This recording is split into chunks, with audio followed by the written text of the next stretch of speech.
ரூத்தின் சரித்திர புத்தகம் 1ஆம் அதிகாரம் அதன் 6ஆம் வசனம் இவ்விதமாய் சொல்லுகிறது, கர்த்தர் தம்முடைய ஜனத்தை சந்தித்து.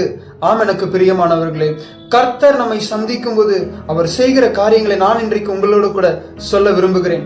அவர் உங்களுக்கு மங்களகரமான உத்தரவுகளை அருள பண்ணுகிறார்.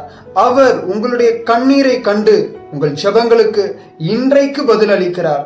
அது மாத்திரமல்ல, அவர் உங்களை சந்திக்கும் போது அவர் உங்களிடத்தில் குறைவுபட்டு இருக்கிறதை நிறைவாக்குகிறார். யாரையா இந்த தேவன்? வேதம் சொல்லுகிறது, அவருடைய நாமங்களில் ஒன்று இம்மானுவேல், தேவன் உங்களோடு கூட இருக்கிறார். இன்றைக்கு இயேசு உங்களோடு கூட இருந்து உங்களை நடத்துகிறார். எனக்கு பிரியமானவர்களே, வேதம் சொல்லுகிறது, உங்கள் குறைவுகள் எல்லாவற்றையும் கிறிஸ்து இயேசு தம்முடைய மகிமையின் செல்வத்தினால் அதை நிறைவாக்குகிறார். இந்த இயேசுவை நம்பி வாங்க. இந்த இயேசு உங்க வாழ்க்கையில குறைவுகளை நீக்கி தம்முடைய நிறைவு நாள் இன்றைக்கு உங்களை ஆசீர்வதிப்பாராக.